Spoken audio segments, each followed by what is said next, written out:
Hello everyone, welcome to home science classes. Home science classes में आपका स्वागत है। कैसे हैं आप? आशा करती हूँ अच्छे होंगे, खुश होंगे, मस्त होंगे और पढ़ाई कर रहे होंगे। तो आपको पता है कि आज हम जो प्रैक्टिस कर रहे हैं वो हमारी है प्रैक्टिस सेट नंबर 7। हम बिहार स्टेट के लिए अपनी प्रैक्टिस कर रहे हैं जिसका एग्जाम है 19 को। तो इससे पहले हमारी 6 प्रैक्टिस सेट हो चुकी है। हमने सबसे पहले जो हमारा पहला प्रैक्टिस सेट था उसमें हमने न्यूट्रिशन साइंस के क्वेश्चन देखे। दूसरे में हमने होम मैनेजमेंट से रिलेटेड क्वेश्चन देखे। तीसरी प्रैक्टिस सेट में हमने देखा एक्सटेंशन एजुकेशन।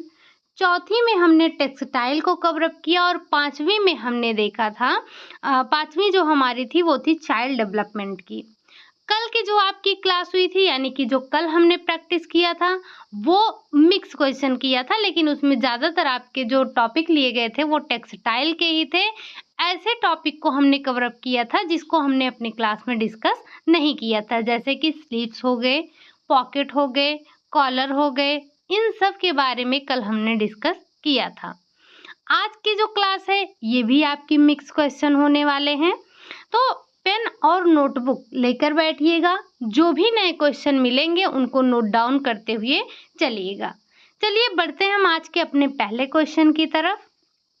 पहला क्वेश्चन है आपका, उच्च रक्तचाप के लक्षण हैं, यानी कि अगर किसी व्यक्ति का ब्लड प्रेशर हाई है तो उसके क्या लक्षण हो सकते हैं। पहला है चक्कर आना, दूसरा है सिर में दर्द होना, तीसरा है उल्टी होना, चौथा है उपरोक्त सभी। अगर कोई व्यक्ति उच्च रक्तचाप से पीड़ित है तो उसमें आपको क्या क्या लक्षण देखने को मिलेंगे। अगर कोई व्यक्ति उच्च रक्तचाप से पीड़ित है तो उसमें आपको चक्कर आना, सिर दर्द होना, उल्टी होना, ये सारे के सारे लक्षण देखने को मिलेंगे। यानी कि जो आपका उपरोक्त सभी है ये आपका राइट आंसर हो जाएगा। अगला क्वेश्चन है, क्वेश्चन नंबर दूसरा है, जब ग्लूकोज मूत्र के द्वारा निष्कासित होने लगता है तो ऐसी स्थिति कहलाती है। यानी कि जब ग्लूकोज व्यक्ति के मूत्र के द्वारा निष्कासित होता है तो वो क्या स्थिति होती है, या ये कैसी स्थिति में, किस स्थिति में होता है। क्या इसे आप पॉलीगीनिया बोलेंगे, क्या इसे आप इंसुलिनिया बोलेंगे, क्या आप इसे ग्लाइकोसूरिया बोलेंगे, या फिर उपरोक्त सभी। तो ये जो स्थिति है जब ग्लूकोज मूत्र के द्वारा निष्कासित होने लगता है तो ये क्या कहलाती है, ये परिस्थिति आपकी कहलाती है ग्लाइकोसूरिया। और ये कब देखने को मिलता है, आपको पता है कि ये मधुमेह से संबंधित होता है। और क्या क्या लक्षण होते हैं मधुमेह के, तो आपने पहले ही समझ रखा है, पॉलीडिप्सिया, पॉलीफेजिया, ये किसके लक्षण हैं, तो ये आपके देखने को मिलता है मधुमेह में। तो ये सारी की सारी ही स्थिति परिस्थिति किसकी है, मधुमेह की है। बढ़ते हैं हम अपने अगले क्वेश्चन की तरफ। तीसरा क्वेश्चन है, रक्तहीनता का रोग अधिकतर होता है। ये जो एनीमिया है, रक्तहीनता यानी कि एनीमिया, तो आपको बताना है ये रक्तहीनता या फिर बोले तो ये जो एनीमिया है ये किसको अधिक होता है। क्या ये गर्भवती स्त्रियों को होता है, क्या ये धात्री स्त्रियों को होता है, क्या ये बच्चों को होता है, या फिर उपरोक्त सभी। तो ये जो सभी लोग हैं यानी कि जो एनीमिया है ये बच्चों को भी होता है, धात्री स्त्रियों को भी होता है, गर्भवती माताओं को भी होता है। तो इन सभी को ये एनीमिया हो जाता है या फिर बोले तो रक्तहीनता हो जाती है। लेकिन इसके कारण क्या होते हैं, इसके कई कारण होते हैं। पहला कारण ये हो जाता है, जैसे किसी का दुर्घटना हो गया, दुर्घटना यानी कि किसी का एक्सीडेंट हो गया और उसमें व्यक्ति का रक्त बहुत ज़्यादा बह गया। व्यक्ति को कोई जो है किसी व्यक्ति का एक्सीडेंट हो गया, या गर्भवती स्त्री है, जब उसका गर्भवती जो स्त्री है जब वो बच्चे को जन्म देती है तो उस टाइम पर बहुत ज़्यादा ब्लड निकल जाता है, या फिर मासिक धर्म में अधिक ज़्यादा रक्तस्राव होने की वजह से। तो ये कई कारण हो सकते हैं जिस वजह से व्यक्ति को एनीमिया हो जाता है। तो इसके कारण को भी ध्यान रखिएगा, और ये किन किन लोगों में हो जाता है इस बात को भी ध्यान रखिएगा। अगला क्वेश्चन है आपका, क्वेश्चन नंबर 4 है, रक्तहीनता में सुधार करने हेतु आहार में सम्मिलित करना चाहिए। कहने का मतलब ये है, अगर कोई व्यक्ति रक्तहीनता से पीड़ित है तो उसे हमें किस प्रकार का आहार देना चाहिए। क्या उसे हमें कलेजी देना चाहिए, अंडे देना चाहिए, हरी पत्तेदार सब्जियां देना चाहिए, या फिर उपरोक्त सभी। अगर हम एक एनीमिया से पीड़ित व्यक्ति के आहार की बात करें तो उसको कलेजी, अंडा, हरी पत्तेदार सब्जियां, ये सारी की सारी चीज़ें हमें उसको देनी चाहिए, जिससे उसके स्वास्थ्य में सुधार होता है। अगला क्वेश्चन है आपका, क्वेश्चन नंबर 5, हृदय रोग द्वारा शरीर का कौन सा भाग प्रभावित होता है। हृदय रोग के द्वारा शरीर का कौन सा भाग प्रभावित होता है। क्या ये आमाशय होता है, क्या ये पित्ताशय होता है, क्या ये हृदय होता है, क्या ये फेफड़ा होता है। तो आपको बताना है कि ये जो हमारा हृदय है, हृदय रोग द्वारा जो हमारे शरीर का फेफड़ा है, ये हमारा फेफड़ा प्रभावित होता है। कौन प्रभावित होता है, तो ये हमारा फेफड़ा प्रभावित होता है। ठीक, अगला क्वेश्चन है आपका, क्वेश्चन नंबर 6। क्वेश्चन नंबर 6 आपसे कह रहा है कि लंदन की गली जो पुरुषों के टेलरों के लिए विख्यात है, ये आपके कहाँ से लिया गया, ये कुछ फैशन टर्म है जिसे आपको ध्यान रखना है। तो आपको बताना है कि ये जो लंदन की गली है जो पुरुषों के टेलरों के लिए विख्यात है, यानी कि वहाँ पर जो लंदन की ऐसी कौन सी गली है, या लंदन की जो गली है जहाँ पर सिर्फ पुरुषों के ही टेलर रहते हैं, यानी पुरुषों के टेलरों के लिए विख्यात है, उसे आप क्या कहेंगे। क्या उसे आप सेविल रो बोलेंगे, या उसे आप आइडिया कोमा बोलेंगे, या आप उसे फैशन प्लेट बोलेंगे, या इनमें से कोई नहीं। तो आपको बताना है कि आप क्या बोलेंगे इसे। तो अगर हम बात करें लंदन की गली जो पुरुषों के टेलरों के लिए विख्यात है, उसे हम कहते हैं सेविल रो। क्या बोलते हैं, उसे हम कहते हैं सेविल रो। और ये अगर हम बात करें आइडिया कोमा की, तो ये इडली के वस्त्रों के जो निर्माता हैं उनके जो व्यापार का मेला लगता है उसके लिए ये प्रसिद्ध है। ठीक, अगला क्वेश्चन है, क्वेश्चन नंबर 7, कपड़े में चुन्नट बनाना कहलाता है। जो कपड़े में आप चुन्नट बनाते हैं वो क्या कहलाता है। क्या वो स्टाइल कहलाता है, क्या वो रंचिंग कहलाता है, क्या वो वेस्क्यू कहलाता है, या हम ये सभी कहते हैं।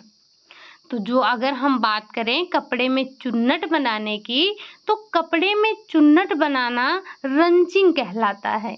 क्या कहलाता है, कपड़े में चुन्नट बनाना। आपने देखा होगा जब आप कपड़े सिलते हैं तो उसमें हम चुन्नटें डालते हैं, वही जो चुन्नट बनाने की प्रक्रिया है वो आपकी क्या कहलाती है, तो वो कहलाती है रंचिंग कहलाती है। ठीक, और जो कपड़ों में आपने देखा होगा नीचे क्या लगाते हैं, फ्रिल। कल हम फ्रिल की बात किए थे, तो जो कपड़ों में फ्रिल का मतलब क्या हो गया, वही जो झालर बनाते हैं। ठीक, आपने देखा होगा कि हम कपड़ों में क्या करते हैं, झालर बनाते हैं। तो जो कपड़े में नीचे फ्रिल लगाया जाता है उसी को आप कहते हैं वेस्क्यू कहते हैं। ठीक, तो ये दोनों पॉइंट आप यहाँ पर ध्यान रखिएगा। अगला क्वेश्चन है आपका क्वेश्चन नंबर 8, ये आपके लैस से लिया गया है। ये कुछ आपके नए नए पॉइंट आपको मिल रहे हैं, इन्हें नोट डाउन करते हुए चलिएगा क्योंकि हमने ये सारी चीज़ें अपनी क्लास में डिस्कस नहीं किया है। तो अगर कुछ नया मिल रहा है तो आपको नोट डाउन करते हुए चलना है। ज़रा एक बार मुझे कमेंट करके बताइएगा कि कल आपने कितने क्वेश्चन सही किए थे। कल शायद हमने 40 क्वेश्चन किए थे, तो 40 में से आपने कितने क्वेश्चन कल सही किए थे, एक बार मुझे कमेंट करके ज़रूर बताइएगा, ठीक। साथ ही साथ आज के भी बताइएगा कि आज आपने आज शायद 45 क्वेश्चन हैं आपके, तो आपको बताना है कि आज आपने 45 में से कितने क्वेश्चन सही किए हैं। आप लोग ना बहुत आलसी हैं। होता क्या है कि जब मैं क्वेश्चन करवाती हूँ तो आपके कमेंट आते हैं कि प्रीवियस ईयर मत करवाइए, ठीक। हम प्रीवियस ईयर नहीं करवाएंगे, लेकिन उसी प्रीवियस ईयर से जब आपसे क्वेश्चन पूछा जाता है तो जवाब नहीं आता है। क्या आपको वो क्वेश्चन के आंसर नहीं आते हैं, या आपकी उंगलियों को तकलीफ होता है, या आपको ऐसा लगता है बस मैं तो यूं ही पूछ रही हूँ? ऐसा कुछ भी नहीं होता है। जब ये जो आपके क्वेश्चन पूछे जाते हैं, क्वेश्चन के बीच में आपसे क्वेश्चन पूछे जाते हैं, ये बहुत ही इम्पॉर्टेंट होते हैं, और जब आप इन्हें एक बार खोज के बताते हैं तो ये आपको हमेशा के लिए याद हो जाते हैं, ठीक। इसीलिए कोशिश ये किया कीजिए कि जो क्वेश्चन आपसे पूछा जाता है उसके जवाब ज़रूर दिया कीजिए, ठीक। बढ़ते हैं हम अपने अगले क्वेश्चन की तरफ। क्वेश्चन नंबर 8 है हमारा। कह रहा है वह लेस जिसके दोनों किनारों पर डिजाइन होता है। आपने ऐसे लेस देखे होंगे जिसके दोनों किनारों पर डिजाइन होता है, तो वो कहलाता है, वो कौन सा लेस कहलाता है? क्या वो गैलोन लेस कहलाता है? क्या वो इंसर्ट लेस कहलाता है? क्या वो ऑल ओवर लेस कहलाता है, या फिर उपरोक्त सभी? तो ये जो आपका लेस होता है, ये जिसके दोनों किनारों पर डिजाइन होता है, वो आपका कहलाता है गैलोन लेस कहलाता है, ठीक। अभी आगे भी हम लेसों के बारे में चर्चा करने वाले हैं। अगला क्वेश्चन है आपका क्वेश्चन नंबर 9। वस्त्र के बीच में लगने वाला लेस कहलाता है। वस्त्र के जो बीच में लेस लगता है, उस लेस को आप क्या कहते हैं, या वो कौन सा लेस कहलाता है? क्या वो एज लेस कहलाता है? क्या वो गैलोन लेस कहलाता है?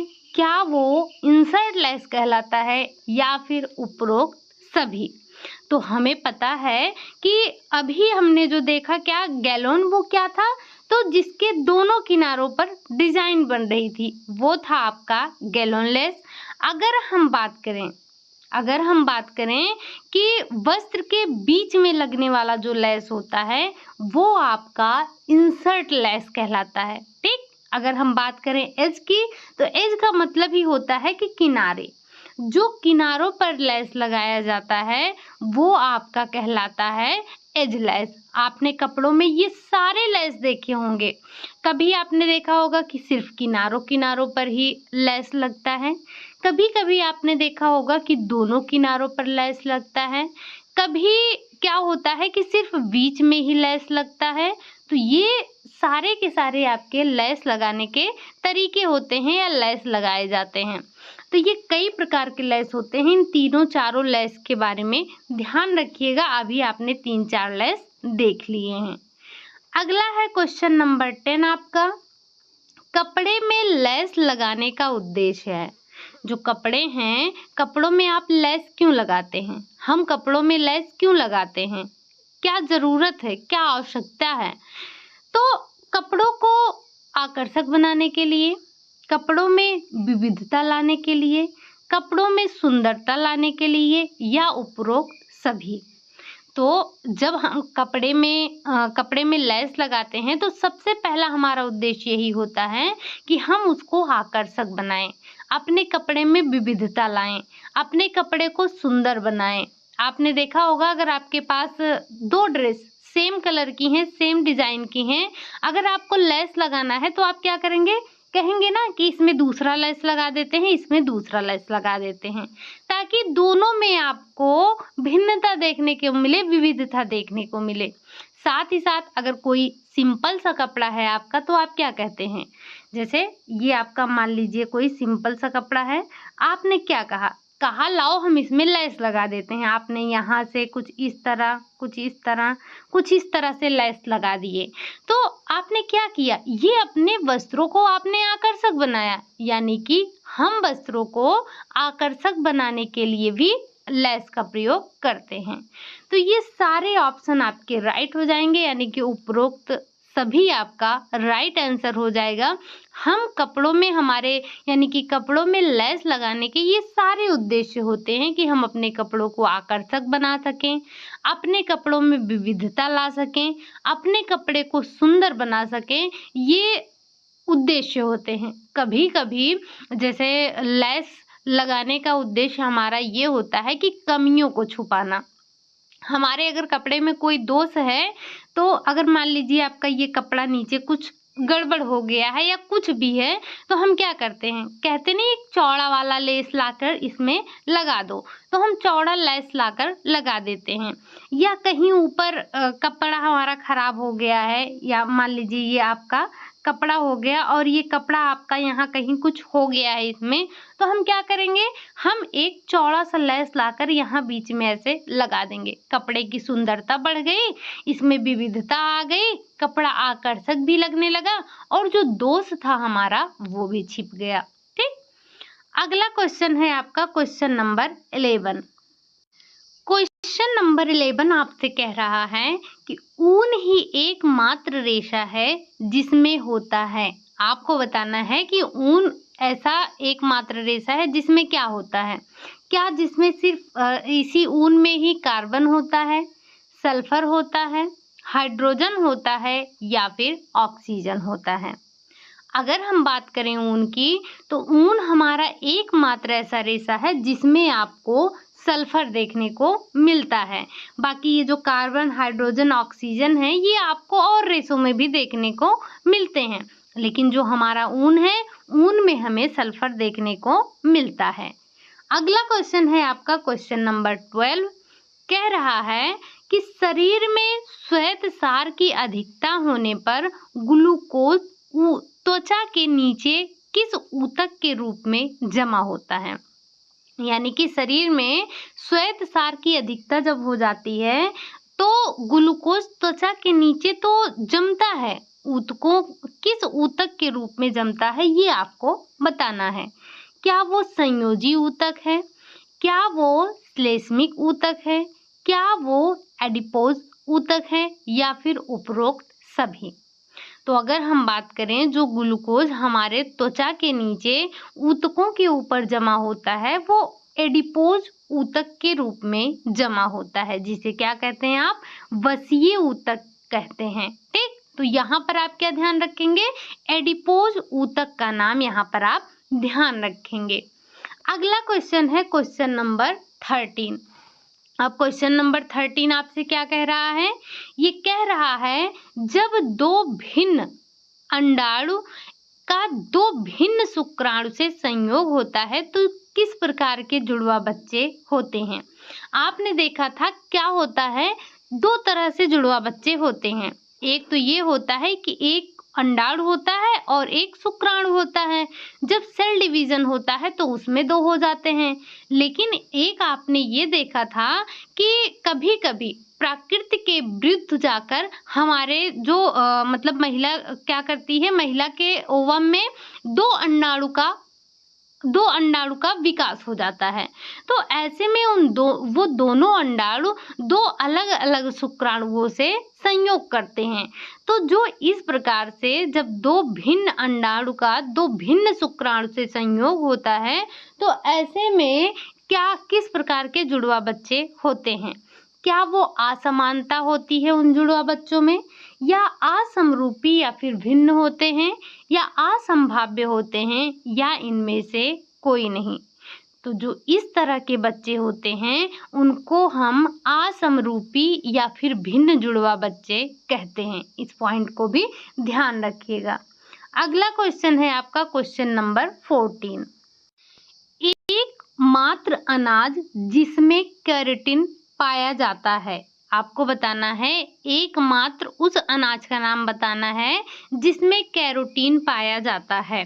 क्या वो पीला मक्का है, क्या वो गेहूं है, क्या वो बाजरा है या फिर वो चावल है? तो हमें पता है कि जो हमारा कैरोटीन होता है, कैरोटीन आपको मिलता है किसमें? प्राणिज जगत में। लेकिन आपको यहाँ पर ये जो 4 अनाज के नाम दिए गए हैं, आपको बताना है इसमें से कौन-सा ऐसा अनाज है जिसमें आपको कैरोटीन मिलता है। तो वो अनाज आपका है पीला मक्का। ये जो पीला मक्का होता है, पीले मक्के में आपका कैरोटीन पाया जाता है। ठीक? इस पॉइंट को भी ध्यान रखिएगा। अगला क्वेश्चन है आपका क्वेश्चन नंबर 15। आपको बताना है कि निम्नलिखित में से कौन सुमेलित नहीं है। ये आपके राज्य के नाम दिए गए हैं, ये आपके राज्य के नाम दिए गए हैं, ये वहाँ के लोक नृत्य हैं। तो आपको बताना है कि इसमें से कौन सा गलत दिया गया है। पहला है गिद्दा, क्या ये पंजाब का है? लावड़ी, क्या ये महाराष्ट्र का है? डांडिया, क्या ये राजस्थान का है? रासलीला, क्या ये उत्तर प्रदेश का है? तो आपको बताना है 3 इसमें सही दिए गए हैं। 3 जो आपके फोक डांस हैं वो आपके सही हैं। एक इसमें से गलत है, उसी गलत को आपको छांटना है। गिद्दा पंजाब का है, हाँ ये सही है। लावड़ी महाराष्ट्र का है, हाँ ये भी सही है। रासलीला उत्तर प्रदेश का है, ये भी सही है। लेकिन ये जो डांडिया दिया गया है, डांडिया आपके राजस्थान का ना होकर ये गुजरात का है। और राजस्थान का क्या प्रसिद्ध है? घूमर। घूमर आप ले लीजिए, कहाँ का है? राजस्थान का है। तो ये आपके जो राज्य हैं, राज्य और साथ ही साथ उनके जो कुछ फोक डांस हैं उनको भी ध्यान रखिएगा, आपके एग्जाम में पूछे जाते हैं। अगला क्वेश्चन है आपका क्वेश्चन नंबर 16 है। कह रहा है कि मनोसामाजिक सिद्धांत के प्रतिपादक एरिक्सन के अनुसार विकास की प्रथम अवस्था है। अगर हम बात करें मनोसामाजिक सिद्धांत के प्रतिपादक कौन है, तो वो आपके एरिक्सन है। अब इन्होंने विकास की कितनी अवस्थाएं बताई थी? तो इन्होंने विकास की 8 अवस्थाएं बताई थी और इन 8 में भी 2-2 अवस्थाएं बताई थी। जैसे जैसे एक है आपका स्वतंत्रता बनाम लज्जाशीलता, दूसरा है विश्वास बनाम अविश्वास, तीसरा है पहल शक्ति बनाम दोषिता और चौथा है आपका परिश्रम बनाम हीनता। ये आपका क्रम से नहीं दिया गया है, आपको बताना है। जो इन्होंने एरिक एरिक्सन ने सिद्धांत दिया था विकास का, उसमें जो प्रथम अवस्था बताई थी वो क्या है, यानी कि जो शैशवावस्था की बात इन्होंने की थी वो कौन सी है? क्या वो स्वतंत्रता बनाम लज्जाशीलता है? क्या वो विश्वास बनाम अविश्वास है? पहल शक्ति बनाम दोषिता है या फिर परिश्रम बनाम हीनता है? अगर हम बात करें पहला, जिसे हमने शैशवावस्था कहा था, तो वो है हमारा प्रथम शैशवावस्था, विश्वास बनाम अविश्वास। इसी उम्र में बच्चे में क्या होता है? विश्वास बनाम अविश्वास होता है। अगर हम बात करें ये इसकी उम्र कितनी है, तो ये वही जन्म से लेकर 18 माह या बोले तो 1.5 साल। ये जो आपका दूसरा दिया गया है, यानी कि अगला वाला है, ये जो स्वतंत्रता बनाम लज्जाशीलता है, इसकी उम्र आप ध्यान रखिएगा 18 माह से लेकर 3 वर्ष तक मानी गई है और इसे क्या कहा था उन्होंने? प्रारंभिक बाल्यावस्था का नाम दिया था। तो ये दूसरा क्या था? दूसरी अवस्था जो इन्होंने बताई वो प्रारंभिक बाल्यावस्था की बताई, जिसकी उम्र 18 माह से लेकर 3 वर्ष तक बताया गया। ये पहल शक्ति बनाम दोषिता है, इसमें इन्होंने खेल की अवस्था बताई। ये जो इन्होंने तीसरी अवस्था बताई थी, ये खेल की अवस्था बताई थी और इसमें उम्र बताया था 4 से लेकर 6 वर्ष तक। अगर हम बात करें चौथी, तो चौथी थी हमारी परिश्रम बनाम हीनता और इसे क्या कहा? इसे स्कूल अवस्था कहा था। ये चौथी अवस्था थी, इसमें उम्र बताया था इन्होंने 6 से लेकर 12 वर्ष। ठीक, तो आप इसे ध्यान रखिएगा। हम अभी अगले क्वेश्चन को मिलाकर आपके 8 पॉइंट यहाँ पर क्लियर कर दे रहे हैं, बाकी इसे क्लास में हमने अपने पढ़ा था। बस एक बार आप रिकॉल कर लीजिए यहाँ पर कि इन्होंने जो विकास के सिद्धांत बताए थे कौन कौन से बताए थे। तो पहला इन्होंने बताया विश्वास बनाम अविश्वास, दूसरी अवस्था इन्होंने बताई स्वतंत्रता बनाम लज्जाशीलता। तीसरी इन्होंने बताई पहल शक्ति बनाम दोषिता और चौथी इन्होंने बताई परिश्रम बनाम हीनता। ये आपने स्टार्टिंग के 4 अवस्थाएं देख लिए। अब हम बात करते हैं अगला क्वेश्चन के हिसाब से है, क्या है कि एरिक एरिक्सन के अनुसार विकास की 8वीं अवस्था क्या है, यानी कि आपको लास्ट वाला स्टेज बताना है क्या है। क्या वो अहम पहचान बनाम भूमिका संभ्रांति है? क्या वो घनिष्ठ बनाम विलगन है? क्या वो जननात्मकता बनाम स्थिरता है? क्या वो अहम संपूर्णता बनाम निराशा है? सबसे पहले अगर हम इनके एज की बात कर लें तो इन्होंने जो एज बताई थी ये अहम पहचान बनाम भूमिका संभ्रांत ये बताई थी 12 से लेकर इन्होंने बताई थी 12 से लेकर 20 वर्ष तक, ठीक। और इसे इन्होंने किशोरावस्था कहा। अगला है घनिष्ठ बनाम विलगन। अगर हम बात करें घनिष्ठ बनाम विलगन की तो इसकी उम्र है 20 से लेकर 30 वर्ष, जिसे इन्होंने तरुणावस्था कहा था। जननात्मकता बनाम स्थिरता, ज्ञानात्मकता होगा ये जननात्मकता नहीं, तो ज्ञानात्मकता बनाम स्थिरता ये कब से कब तक है, तो ये आपका 30 से लेकर 65 वर्ष है। इसे इन्होंने मध्यावस्था कहा था। और लास्ट में अगर हम बात करें तो लास्ट में आपका आ जाता है अहम संपूर्णता बनाम निराशा, जिसकी उम्र है 65 प्लस है, यानी कि इसे 65 प्लस वालों को इसमें रखा गया है, ठीक। इसे इन्होंने क्या कहा था, परिपक्वावस्था कहा था। अब हम बात कर लेते हैं कि यहाँ पर पूछा गया है कि 8वीं अवस्था क्या है, तो 8वीं अवस्था परिपक्वावस्था है जो कि 65 वर्ष से ऊपर है। और यहाँ पर परिपक्वावस्था को क्या नाम दिया था इन्होंने, अहम संपूर्णता बनाम निराशा की बात इन्होंने कही थी, ठीक। तो ये आपके 8 के 8 थे एरिक एरिक्सन के द्वारा दिए गए विकास के सिद्धांत। अगर आप ध्यान रखना चाहते हैं तो पेन और नोटबुक लेकर जरूर बैठे होंगे आप, मुझे ऐसा उम्मीद कर रही हूं मैं, तो आप फटाफट नोट डाउन एक बार कर लेंगे, ठीक। बढ़ते हैं हम अपने अगले क्वेश्चन की तरफ। क्वेश्चन नंबर 18 है। पूछा जा रहा है आपसे कि माँ बाप के गुण बच्चों में अप्रत्यक्ष रूप से आना कहलाता है, क्या कहलाता है, जीनोटाइप कहलाता है, फिनोटाइप कहलाता है, दोनों कहलाते हैं या फिर इनमें से कोई नहीं। तो जो माँ बाप के गुण हैं वो बच्चों में अगर अप्रत्यक्ष रूप से आते हैं, अगर अप्रत्यक्ष रूप से आ रहे हैं तो वो आपके कहलाएंगे जीनोटाइप, और अगर प्रत्यक्ष रूप से आ रहे हैं तो उस टर्म को आप बोलेंगे फिनोटाइप, ठीक।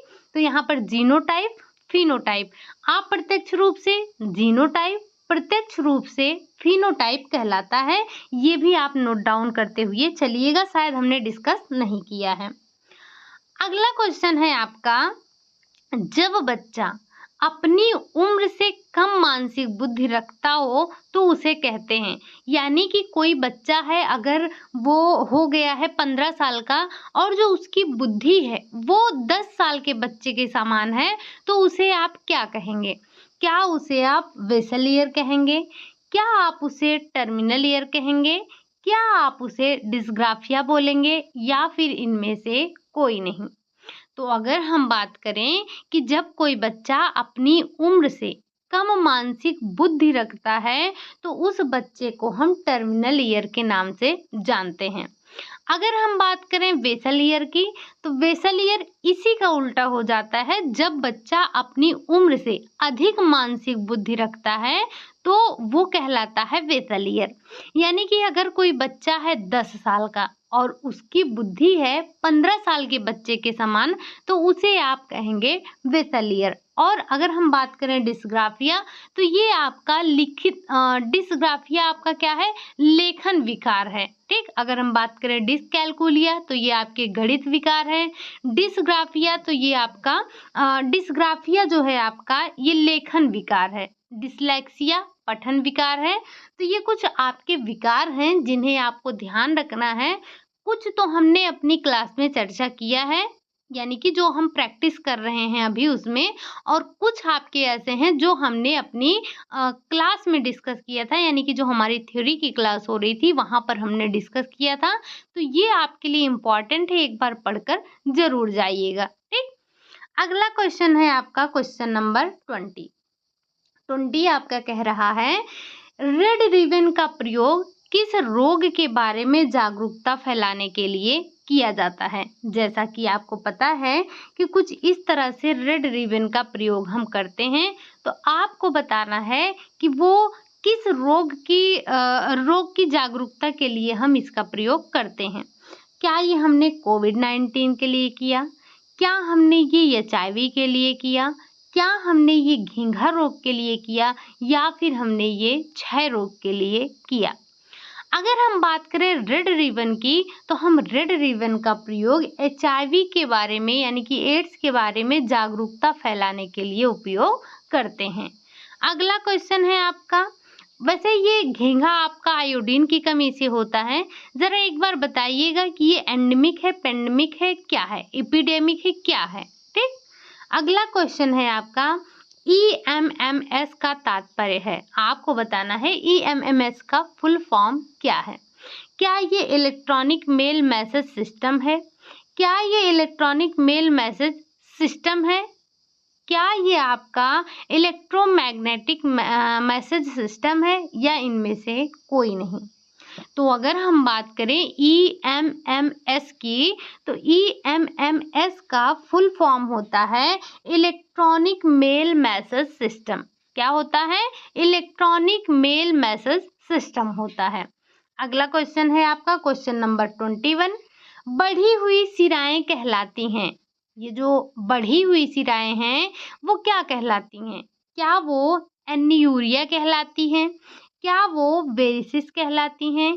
क्या वो हाइपरकैलेमिया कहलाती हैं, या इनमें से कोई नहीं? अगर हम बात करें बढ़ी हुई सिराओं की, तो जो बढ़ी हुई सिराएं हैं वो वेरिसिस कहलाती हैं। क्या कहलाती हैं?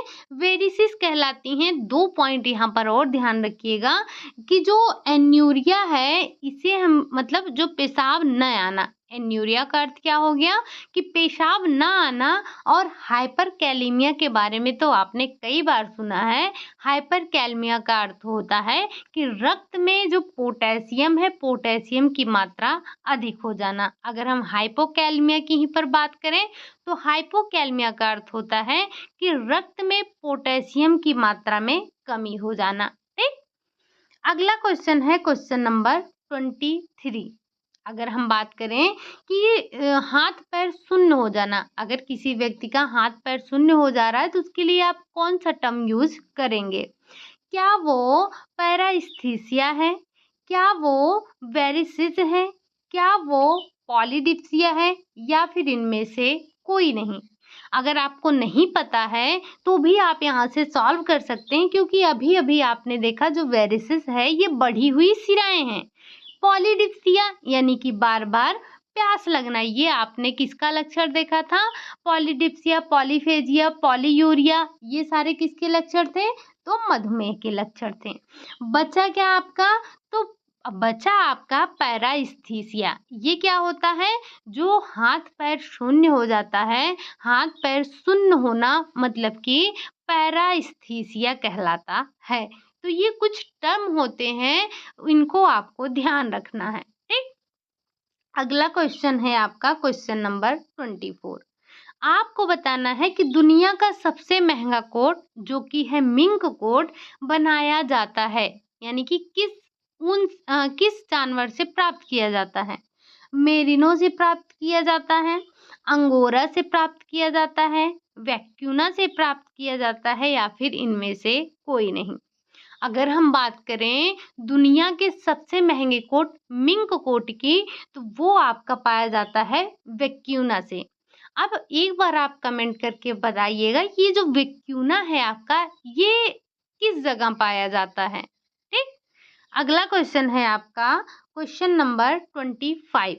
ये कह रहा है कि किस ऊंट के बने वस्त्र गर्मी में ठंडक और ठंडी में गर्म होने का एहसास कराते हैं? क्या ये अंगोरा है? क्या वो ये बैक्टीरियन है, क्या ये मैरिनो है या फिर ये सभी, यानी कि जो सारे जानवर हैं, इन सभी जानवरों के जो बाल से प्राप्त जो ऊन होता है, उनसे बने कपड़े हमें गर्मी में ठंडक और ठंडी में गर्म होने का एहसास कराते हैं? तो ये सारे नहीं हैं। ये जो आपका बैक्टीरियन है, ये बैक्टीरियन आपका ऐसा ऊँट है जिससे जो हमें बाल प्राप्त होते हैं और इन बालों से जो ऊन प्राप्त होता है, यानी कि जो ऊन प्राप्त होता है, इससे बने कपड़े गर्मी में तो हमें ठंडक होने का एहसास दिलाते हैं और ठंडी में बात करें इसे पहनने से गर्माहट महसूस होती है। तो ये कैसे होते हैं? ये मतलब समय के साथ या फिर जलवायु के साथ अपने आप को परिवर्तित करते रहते हैं। इसी बैक्टीरियन को आप दो कुंभ वाला भी कहते हैं। दो कुंभ वाला ऊँट किसे कहते हैं? तो इसी बैक्टीरियन को ही आप दो कुंभ वाले ऊँट के नाम से भी जानते हैं।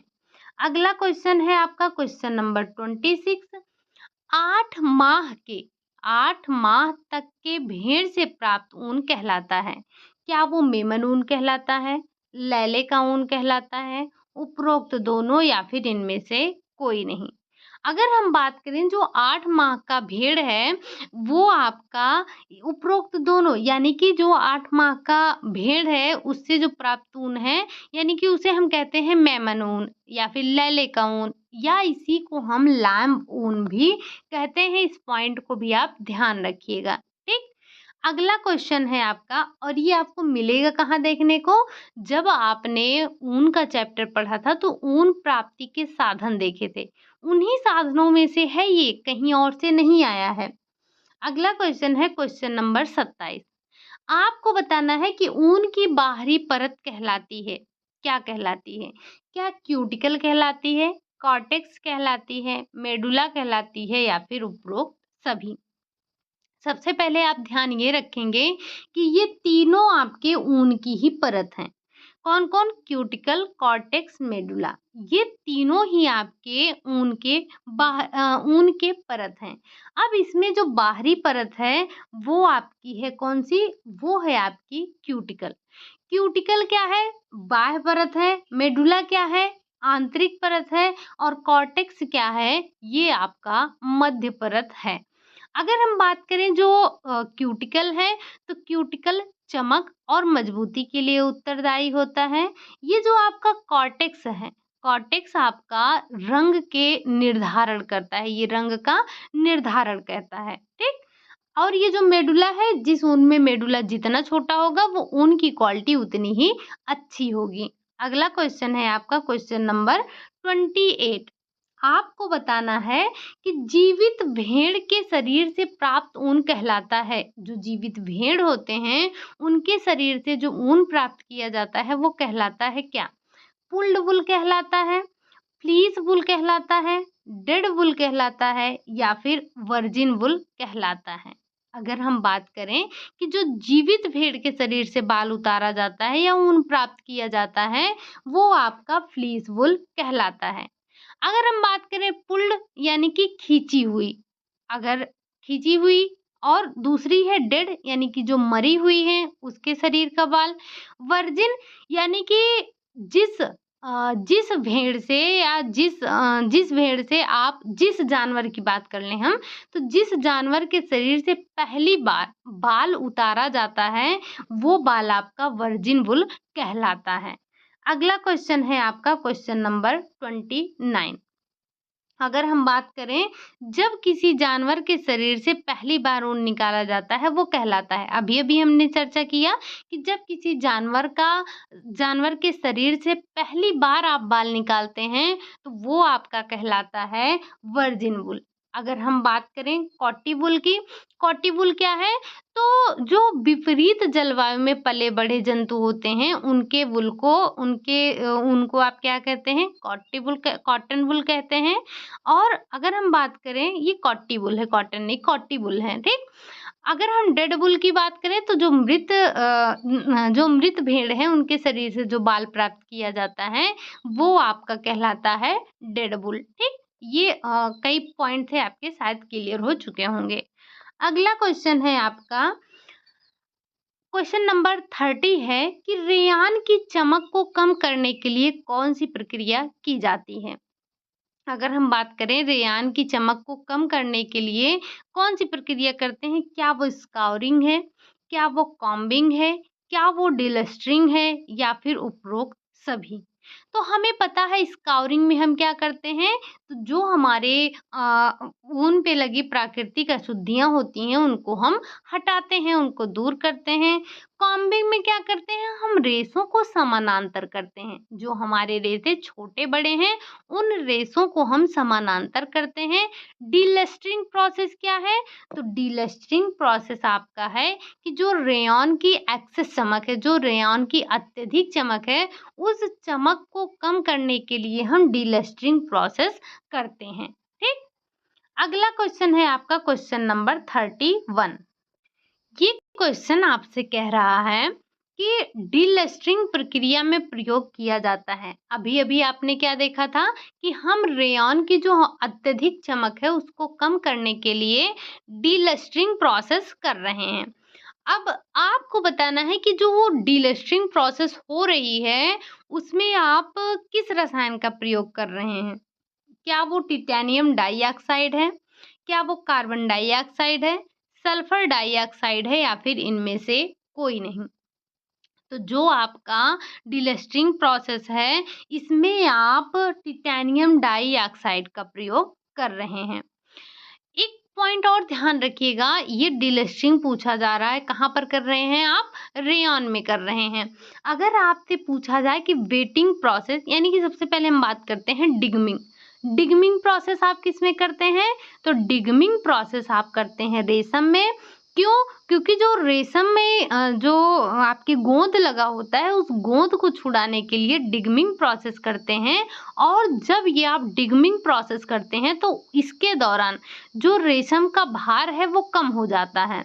इस भार को बढ़ाने के लिए आप वेटिंग प्रक्रिया करते हैं। क्या करते हैं, वेटिंग प्रक्रिया करते हैं, यानी कि भारण प्रक्रिया करते हैं। अगला क्वेश्चन है आपका क्वेश्चन नंबर 32। आपको बताना है कि इसमें से सुमेलित नहीं है। कौन सा ऐसा है जो सुमेलित नहीं है। क्या वो राजस्थान, यानी कि आपको बताना है महाराष्ट्र में रंगोली होती है, राजस्थान में अल्पना होता है, उत्तर प्रदेश में चौक पूरन होता है या फिर गुजरात में सतरिया धरना होता है। आपको बताना है इसमें गलत कौन सा होता है। तो जो महाराष्ट्र है, क्या होता है इसमें, महाराष्ट्र में रंगोली होती है। राजस्थान में अल्पना ना होकर होता है मांडला, और ये अल्पना कहाँ है, तो ये आपका है बंगाल का। ठीक, इस पॉइंट को आप नोट कीजिएगा, ये अल्पना आपसे पूछा जा चुका है। साथ ही साथ इन सबको भी ध्यान रख लीजिएगा, हो सकता है कुछ भी पूछा जा सकता है। ठीक, तो राजस्थान में मांडला होता है और ये अल्पना कहाँ का है, तो ये आपका बंगाल का है। उत्तर प्रदेश का है चौक पूरन, गुजरात का है आपका सतिया धरना। ये 5 पॉइंट आप यहाँ से ध्यान रखिएगा, हो सके तो नोट डाउन जरूर कर लीजिएगा। अगला क्वेश्चन है आपका क्वेश्चन नंबर 33। कैल्शियम की अधिकता से बच्चों में होने वाला रोग है, क्या है। क्या वो मिल्क एल्कलाइन सिंड्रोम है, क्या वो इथियोपैथिक हाइपर कैल्सीमिया है, उपरोक्त दोनों है या फिर इनमें से कोई नहीं। अगर हम बात करें कि ये कैल्शियम की अधिकता से होने वाला रोग, तो कैल्शियम की अधिकता से ये दोनों ही रोग होते हैं, लेकिन हमें ये बताना है कि बच्चों में कौन सा होता है। तो ये दोनों रोग बच्चों में नहीं होते हैं। अगर हम बात करें कि कैल्शियम की अधिकता से बच्चों में होने वाला रोग, तो वो है आपका इथियोपैथिक हाइपर कैल्सीमिया। हाइपर का मतलब ही आपको समझ में आ रहा है अधिक, तो यहाँ पर कैल्शियम की अधिकता से बच्चों में होता है इथियोपैथिक हाइपर कैल्सीमिया। वहीं हम बात करें कि ये जो मिल्क एल्कलाइन सिंड्रोम है, तो ये भी आपका कैल्शियम की ही अधिकता से होता है, लेकिन ये प्रौढ़ों में देखने को मिलता है। ठीक, जैसे आप एक बार बताइए कि ऑस्टियोपोरोसिस और ऑस्टियोमलेशिया आपको किस में देखने को मिलता है। अगला क्वेश्चन है आपका क्वेश्चन नंबर 34। कह रहा है आपसे कि कैल्शियम के अवशोषण में बाधक तत्व है। आपने कैल्शियम जब पढ़ा था तो वहाँ पर आपने कुछ बाधक तत्व और कुछ सहायक तत्वों के बारे में पढ़ा था। तो आपको बताना है कि कैल्शियम के अवशोषण में बाधक तत्व कौन है? क्या वो फास्फोरस है? क्या वो विटामिन डी है? क्या वो फाइटिक एसिड है या फिर उपरोक्त सभी? तो जो कैल्शियम के अवशोषण में बाधक तत्व है वो है आपका फाइटिक एसिड। क्या है? ये आपका फाइटिक एसिड है। और जो आपका फास्फोरस और विटामिन डी है ये आपके कैल्शियम के अवशोषण में सहायक होते हैं। तो एक बार सहायक और बाधक तत्वों को पढ़कर जाइएगा। ठीक, क्या है कैल्शियम के अवशोषण में सहायक? तो फास्फोरस और विटामिन डी है। अगर हम बात करें कैल्शियम के अवशोषण में बाधक तो वो आपका फाइटिक एसिड है। ठीक, अगला क्वेश्चन है आपका क्वेश्चन नंबर 35। आपको बताना है कि बच्चों में कैल्शियम और फास्फोरस का अनुपात होता है। आपको पता है कि कैल्शियम कभी भी अकेले कार्य नहीं करता है, ये फास्फोरस के साथ मिलकर कार्य करता है। लेकिन आपको बताना है कि बच्चों में ये कैल्शियम का अनुपात कितना होता है। क्या 1:2 होता है? क्या 1:3 होता है? क्या 1:1 होता है या फिर 2:3 होता है? अगर हम बात करें कि बच्चों में कैल्शियम और फास्फोरस का अनुपात कितना है तो वो होता है 1:1। ये हमने बात किया बच्चों में। अगर हम बात करें वृद्धों में तो वो होता है 1:2, यानी कि बच्चों में 1:1 होता है लेकिन वृद्धों में अगर हम बात करें तो ये अनुपात 1:2 हो जाता है। इस पॉइंट को आप नोट कीजिएगा, शायद से हमने क्लास में चर्चा तो किए ही किए हैं।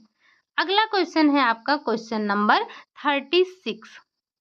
आपको बताना है कि हड्डियों व दांतों में फास्फोरस का संग्रह होता है। पहली बात कि जो फास्फोरस है हमारा इसका संग्रह होता है कहाँ? हड्डियों और दांतों में। और भी हम देखेंगे कहाँ होता है। लेकिन आपको बताना ये है कि हड्डी और दांत में कितने प्रतिशत जो हमारा फास्फोरस है ये संग्रहित होता है। क्या ये होता है 10%? क्या ये होता है आपका 50%? क्या ये होता है आपका 20% या फिर ये होता है आपका 80%? तो हमें पता है कि हड्डी और दांत में जो फास्फोरस का संग्रह होता है वो होता है आपका 80%। कितना होता है? ये होता है आपका 80%। बचा जो आपका 20% होता है ये आपका वो होता है द्रव्य कोशिका में। ठीक, तो 20% आपका द्रव्य कोशिका में, बाकी जो आपके 80% बचते हैं वो आपके हड्डियों और दांतों में इनका संग्रह होता है। अगला क्वेश्चन है आपका क्वेश्चन नंबर 37। आपको बताना है कि हाइपोक्रोमिक माइक्रोसिटिक एनीमिया में आरबीसी का आकार होता है। जो हाइपोक्रोमिक माइक्रोसिटिक एनीमिया है इसमें जो आरबीसी होता है उसका आकार कैसा हो जाता है? क्या ये आरबीसी इसमें छोटा होता है? इसमें आरबीसी बड़ा होता है? समान रहता है, कोई फर्क नहीं पड़ता है या फिर इनमें से कोई नहीं? तो सबसे पहले आपको ध्यान ये रखना है कि ये जो एनीमिया हो रहा है कौन सा? हाइपोक्रोमिक माइक्रोसिटिक, ये आयरन की कमी से होने वाला एनीमिया है। अगर हम बात करें कि इस एनीमिया में जो आरबीसी का आकार है वो छोटा हो जाता है। कैसा हो जाता है? आरबीसी का आकार छोटा हो जाता है। अब आपके लिए एक काम है, आप एक बार मुझे कमेंट करके बताइएगा कि किस एनीमिया में आरबीसी का आकार बढ़ जाता है। ठीक, बढ़ते हैं हम अपने अगले क्वेश्चन की तरफ। क्वेश्चन नंबर 38 है। क्वेश्चन नंबर 38 कह रहा है हाइपोनिट्रीमिया है। हाइपोनिट्रीमिया का क्या अर्थ होता है? क्या ये सोडियम की अधिकता है? क्या ये सोडियम की कमी है? क्या ये कैल्शियम की अधिकता है या फिर ये कैल्शियम की मात्रा में कमी है? यहाँ से कमी हट गया है तो ध्यान रखिएगा ये कमी की बात कर रहा है। ठीक, अगर हम इसे कुछ इस तरह से दर्शा दें तो ये आपका काम हो गया। ठीक, अब बताना है आपको ये हाइपोनिट्रीमिया क्या है। सबसे पहले तो आपको ध्यान ये रखना है हाइपो का मतलब होता है घटी हुई मात्रा। तो ये आपका अधिकता और अधिकता तो दोनों कट गया। अब आपको बताना है सोडियम की कमी से होने वाला रोग है या फिर ये कैल्शियम की कमी से होने वाला रोग है। तो हमें पता है कि कैल्शियम की कमी या अधिकता से हाइपो या हाइपर कैल्सीमिया होता है, लेकिन हम यहाँ पर निट्रीमिया की बात कर रहे हैं। तो हाइपोनिट्रीमिया क्या है? ये आपका सोडियम की मात्रा में कमी है। जब आपके शरीर में सोडियम की मात्रा में कमी हो जाती है तो व्यक्ति को हाइपोनिट्रीमिया हो जाता है। अगर हम बात करें अधिकता होने पर, तो ये आपका जब व्यक्ति के शरीर में सोडियम की मात्रा अधिक हो जाती है, तब ऐसी स्थिति में व्यक्ति को हाइपरनेट्रीमिया हो जाता है। वैसे ये जो हाइपो और हाइपर का कॉन्सेप्ट है, इसे भूलिएगा नहीं, ये आपको काफ़ी हेल्प करेगा एग्जाम टाइम पर। अगला क्वेश्चन है आपका क्वेश्चन नंबर 39। पोटेशियम की कमी से होने वाला रोग है। अगर व्यक्ति को पोटेशियम की कमी हो गई है तो व्यक्ति को कौन सा रोग होगा? क्या वो हाइपोकैलमिया होगा, हाइपरकैलमिया होगा, हाइपोनिट्रीमिया होगा या फिर हाइपरनिट्रीमिया होगा? अभी अभी हमने चर्चा हाइपो और हाइपरनिट्रीमिया के बारे में कर ली। अब यहाँ पर आपको बताना है कि पोटेशियम की कमी से होने वाला रोग कौन सा है। तो अभी आपने ये भी देखा कि हाइपो का अर्थ होता है कमी होना और हाइपर का अर्थ होता है अधिकता होना। तो यहाँ पर पोटेशियम की कमी से हाइपोकैलमिया हो रहा है। व्यक्ति को पोटेशियम की कमी से होने वाला रोग क्या होता है? वो होता है हाइपोकैलमिया। अगला क्वेश्चन है क्वेश्चन नंबर 40। क्वेश्चन नंबर 40 आपसे कह रहा है कि कॉपर की अधिकता से होने वाला रोग है। आपको बताना है कि अगर किसी व्यक्ति के शरीर में कॉपर की अधिकता हो गई है तो इस स्थिति में उसे कौन सा रोग होगा? क्या उसे विल्सन रोग होगा? क्या उसे मिंकी सिंड्रोम होगा? क्या उसे उपरोक्त दोनों रोग हो जाएंगे या फिर इनमें से कोई नहीं? अगर हम बात करें कॉपर की अधिकता से होने वाला रोग, तो ये दोनों के दोनों ही आपके कॉपर की अधिकता से होने वाले रोग होते हैं। अगर हम बात करें विल्सन रोग की, तो ये आपका एक प्रकार से आनुवांशिक रोग होता है। इसमें होगा क्या? तो इसमें जो कॉपर है, ये कॉपर जाकर आपके यकृत में, आपके गुर्दे में, आपकी आँखों में जमा होने लगेगा। तो इसे आप कहते हैं विल्सन रोग और ये होता है आनुवांशिक रोग। अगर हम बात करें मिंकी सिंड्रोम की, तो मिंकी सिंड्रोम में क्या होगा कि ये जो कॉपर है, ये कॉपर आपके आंतों में इसका अवशोषण होने लगेगा। तो ये दोनों आपके लिए हानिकारक हैं। ठीक? तो ये दोनों आप ध्यान रखिएगा, कॉपर की अधिकता से होने वाला रोग विल्सन रोग और मिंकी सिंड्रोम है। अगला क्वेश्चन है आपका क्वेश्चन नंबर 41। कह रहा है कि क्लोरीन की कमी से होने वाला रोग है। जैसे आपने देखा कि कॉपर की कमी या अधिकता से होने वाला रोग, आपने देखा सोडियम की अधिकता से होने वाला रोग, कैल्शियम की अधिकता से होने वाला रोग। तो उसी तरह से आपको बताना है कि क्लोरीन की कमी से होने वाला रोग क्या है। क्या वो हाइपोकैलमिया है? क्या वो एल्केलोसिस है? क्या वो हाइपोनिट्रीमिया है या फिर इनमें से कोई नहीं? अगर आपको याद हो तो अभी-अभी आपने हाइपोनिट्रीमिया और हाइपोकैलमिया की बात की थी। बचा क्या आपका? या तो आपका दूसरा ऑप्शन होगा या फिर इनमें से कोई नहीं। तो ध्यान रखिएगा ये थोड़ा-सा अलग है, बाकी सब में तो मिलते-जुलते हैं। जो क्लोरीन की कमी से होने वाला रोग है, वो है एल्केलोसिस। क्या है वो? वो है एल्केलोसिस। इस पॉइंट को भी ध्यान रखिएगा। अगला क्वेश्चन है क्वेश्चन नंबर 42। पूछ रहा है आपसे कि पर्नीशियस एनीमिया के अन्य नाम हैं। ये जो पर्नीशियस एनीमिया है, इसके अन्य नाम क्या हैं? सबसे पहले तो आपको ध्यान रखना है कि जो पर्नीशियस एनीमिया है, किसकी कमी से होता है। अगर हम बात करें पर्नीशियस एनीमिया की, तो ये आपका होता है विटामिन B12 की कमी से। और विटामिन B12 की जो रासायनिक नाम है, क्या है? वो है आपका साइनोकोबालामिन। अब आपके लिए एक प्रश्न है, ये बताइए कि जो साइनोकोवैलमिन है इसमें कोबाल्ट की मात्रा कितनी पाई जाती है। ठीक, अब हम बात कर लेते हैं पर्नीशियस एनीमिया की। पर्नीशियस एनीमिया के अन्य नाम में क्या बेरमर्स एनीमिया है, क्या एडिसन्स एनीमिया इसे कहते हैं, या इसे हम घातक एनीमिया कहते हैं, या इनमें से कोई नहीं। तो अगर आपको याद हो तो ये सारे के सारे नाम हमने डिस्कस किया था अपनी क्लास में।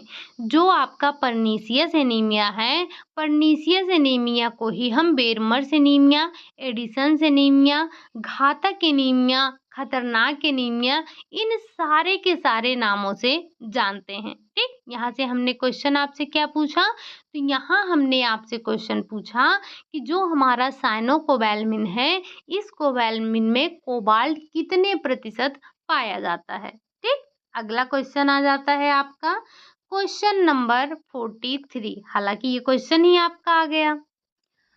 अभी अभी हमने चर्चा किया साइनोकोवैलमिन की, जो कि विटामिन B12 का ये रासायनिक नाम है।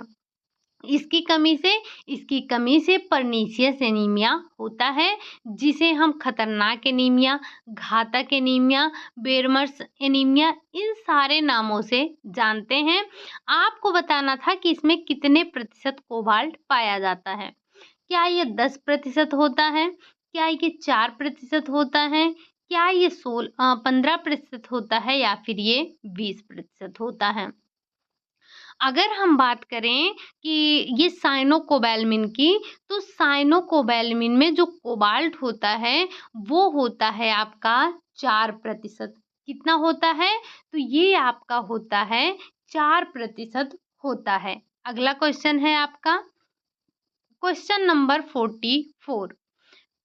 44 कह रहा है विटामिन B6 की कमी से होने वाला रोग है।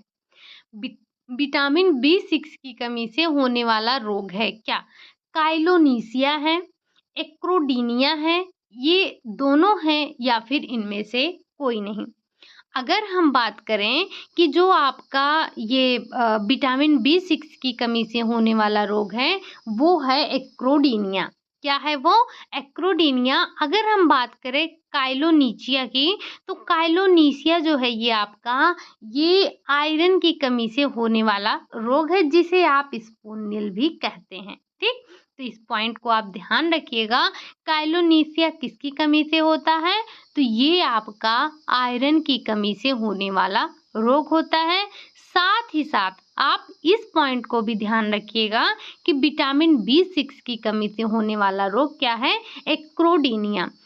आप जो विटामिन आपको जितने भी विटामिन पढ़ाए गए हैं, सारे विटामिन उनके कार्य एक बार पढ़ के जरूर जाइएगा। ठीक, जैसे आपसे पूछा जा सकता है ब्लड क्लॉटिंग में कौन सा विटामिन मदद करता है, तो विटामिन के।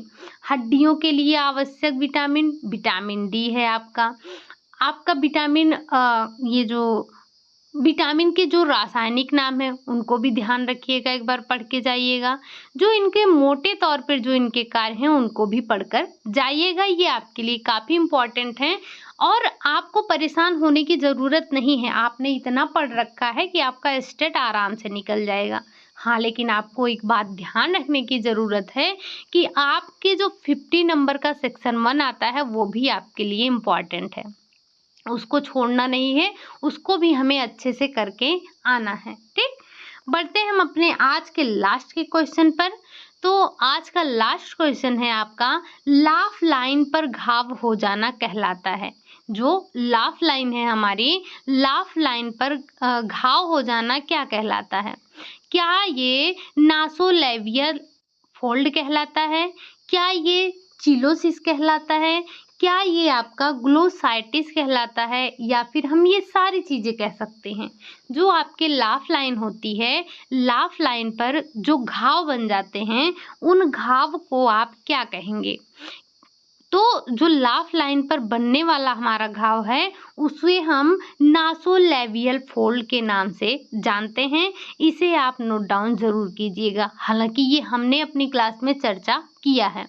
अगर हम बात करें चिलोसिस की, तो चिलोसिस क्या है, जो आपके होंठ के किनारे फट जाते हैं, होंठ के किनारों का फटना ही चिलोसिस कहलाता है। और ग्लोसाइटिस में क्या होता है कि आपके जीभ पर घाव हो जाते हैं, ठीक। तो जीभ पर घाव होना ग्लोसाइटिस है। चिलोसिस होठों के किनारों का फट जाना या होठों के किनारों पर घाव हो जाना चिलोसिस कहलाता है। नासोलेबियल फोल्ड क्या है आपका? तो नासोलेबियल फोल्ड जो है वो लाफ लाइन पर आपके घाव हो जाना कहलाता है, ठीक। ये सारे पॉइंट हैं, आप इन सभी को ध्यान रखिएगा। जो भी आपको की पॉइंट्स लिखवाए गए हैं उनको भी ध्यान रखिएगा। एक बार आप रिवीजन जरूर कीजिएगा, ठीक। अभी भी आपके पास 2 दिन का टाइम है, तो आप एक बार रिवीजन जरूर कर लीजिएगा, ठीक। चलिए फिर आज के लिए हम बस यही इतना रखेंगे। क्लास आपको कैसी लगी, क्वेश्चन आपको कैसे लगे, आपने 45 में से कितने क्वेश्चन सही किए हैं और कल की क्लास में आपने कितने क्वेश्चन सही किए थे, एक बार जाकर वहां पर कमेंट बॉक्स में जरूर छापिएगा कि आपने कितने क्वेश्चन सही किए हैं, ठीक। क्योंकि कल हमने ज़्यादातर नए नए क्वेश्चन ही किए थे, तो मुझे देखना है कि आपने उसमें से कितना क्वेश्चन सही किया था। आपने तुक्का भी लगाया होगा कुछ लोगों ने, तो देखना ये है कि कितना आपका सही हुआ था। और आज की क्लास में आपके नए और पुराने दोनों क्वेश्चन थे। कुछ टॉपिक आपके नए थे, बाकी के आपके सारे पुराने ही थे। अगर आपने रिवीजन किया होगा तो आप चीज़ों को आसानी से कर पा रहे होंगे। एक बार कमेंट बॉक्स में ज़रूर छापिएगा कि आज की क्लास में आपने कितने क्वेश्चन सही किए हैं। और जो क्वेश्चन आपसे पूछा गया है, प्लीज़ आपसे रिक्वेस्ट है कि उसका जवाब ज़रूर दिया कीजिए, ठीक।